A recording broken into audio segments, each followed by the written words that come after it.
안녕하세요 여러분। আসসালামু আলাইকুম সবাইকে। কোরিয়ান ভাষা শিক্ষার নতুন একটি পর্বে আপনাদের সবাইকে স্বাগতম। গত ক্লাসে আমরা কোরিয়ান যে ব্যঞ্জনবর্ণের মৌলিক ব্যঞ্জনবর্ণগুলো ছিল সেই মৌলিক ব্যঞ্জনবর্ণ শিখেছি।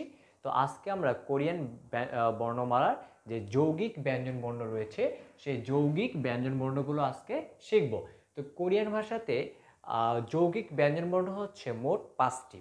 আচ্ছা, তো এখন যেহেতু এই বর্ণগুলোর নামই হচ্ছে যৌগিক ব্যঞ্জন বর্ণ, তো আমরা যেহেতু জানি যৌগিক কথাটা মানে হচ্ছে যৌগিক কোনো কিছু কে ভাঙলে একাধিক কোনো কিছু পাওয়া যাবে।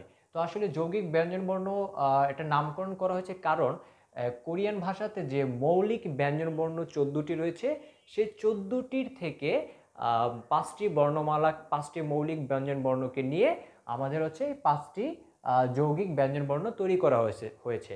সো আমরা এখন দেখব কিভাবে মৌলিক ব্যঞ্জন বর্ণ থেকে যৌগিক ব্যঞ্জন বর্ণ তৈরি করা হয়েছে। সো সেটাই আমরা এখন দেখব।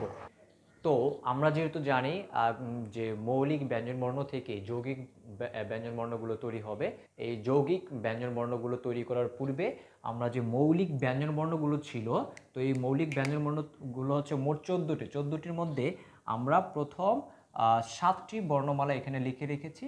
আরও 7টি বর্ণমালা আমাদের মৌলিক ব্যঞ্জন বর্ণমালা কিন্তু আছে, বাট আমাদের যৌগিক ব্যঞ্জন বর্ণ 5টি তৈরি করার ক্ষেত্রে আমাদের এই প্রথম 7টিরই সহায়তা নিতে হবে। সো আমরা ফার্স্টে যেটা করব, এই প্রথম 7টি যে মৌলিক ব্যঞ্জন বর্ণ রয়েছে, তো এই প্রথম 7টি বর্ণমালা থেকে আমরা গীয়ক বর্ণটিকে নিব, দ্বিগুত বর্ণটিকে নিব, বিয়োগ বর্ণটিকে নিব, শিয়ুত বর্ণটিকে নিব এবং সর্বশেষ এই জিউত যে বর্ণটি রয়েছে এই জিউত বর্ণটিকে নিব। এই 5টি যে বর্ণের উপরে আমরা গোল দাগ দিয়েছি, এই 5টি বর্ণকে মূলত আমরা এখানে লিখব। সো আমরা ফার্স্টে গীয়ক যে বর্ণটি ছিল সেই গীয়ক বর্ণটি এখানে লিখলাম, তারপরে দ্বিগুত বর্ণটিকে লিখলাম, তারপরে বিয়োগ বর্ণটিকে লিখলাম, তারপরে শিয়ুত বর্ণটিকে লিখলাম এবং সর্বশেষ জিউত যে বর্ণটি রয়েছে সেই জিউত বর্ণটিকে এখানে লিখলাম। এখন কথা হচ্ছে, এখন আমরা এখানে 5টি মৌলিক ব্যঞ্জন বর্ণকে এখানে লিখেছি, কিন্তু আমাদের তৈরি করতে হবে যৌগিক ব্যঞ্জন বর্ণ। সো যৌগিক কথাটা মানে যেহেতু যৌগিকটার মধ্যে একাধিক কিছু থাকবে, অর্থাৎ মিনিমাম 2টা বা 3টা কোনো লেটার থাকবে। তো এখন আমাদের কোরিয়ান ভাষাতে যৌগিক ব্যঞ্জনবর্ণ তৈরিতে জাস্ট 2টা লেটার থাকলেই হবে। সো এখানে আমরা কি করব, প্রত্যেকটাকে ডাবল করে দিয়ে দিব। প্রত্যেকটা লেটার যা যা ছিল তার সাথে আমরা ডাবল করে দিয়ে দিলেই আমাদের যৌগিক বর্ণমালা তৈরি হয়ে যাবে।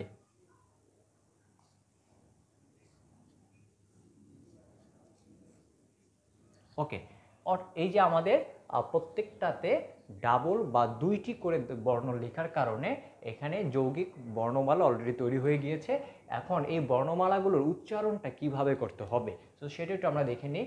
আসলে ইংরেজিতে যেমন একটি লেটার ডাবল থাকলে বা একটা লেটার যদি পরপর 2টা থাকে তাহলে সেক্ষেত্রে আমরা ডাবল কথাটা ইউজ করি, 3টা থাকলে ট্রিপল। এখন কোরিয়ান ভাষাতে যদি একটা সেম জাতীয় বর্ণ যদি একাধিকভাবে থাকে, পাশাপাশি যদি একাধিক থাকে, তাহলে সেক্ষেত্রে কোরিয়ানরা এই ডাবল বা যুক্ত কথাটাকে কোরিয়ান ভাষাতে সাং বলা হয়। তাহলে আমরা হচ্ছে এই সাং কথাটা লিখলাম, যেহেতু এটা যুক্ত আছে, সো যুক্তকে কোরিয়ান ভাষাতে সাং কথাটা দ্বারা প্রকাশ করা হয়। এখন সাং লিখলাম, আর এখানে যদি গীয়ক আছে, সো আমরা এখন লিখবো সাং গীয়ক। পরবর্তীতে এই বর্ণটা মূলত হচ্ছে দ্বিগুত, যেহেতু এখানে 2টা দ্বিগুত আছে তাই আমরা এখানে লিখব সাং দ্বিগুত।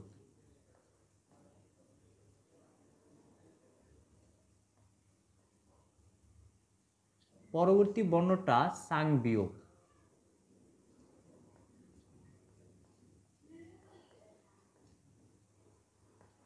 তারপরে বর্ণটা হচ্ছে সাং শিয়ুত,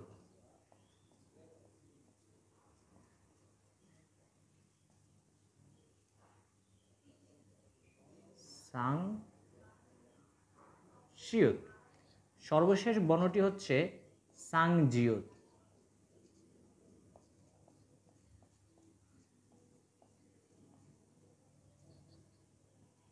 সাং জিউত।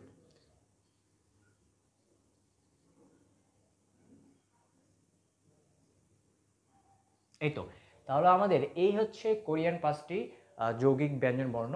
তো আমি যদি আবার একটু উচ্চারণ করি তাহলে এই বর্ণটা হচ্ছে সাংগিয়ক, সাংদিগুত, সাংবিয়ুক, সাংশিয়ত, সাংজিয়ত।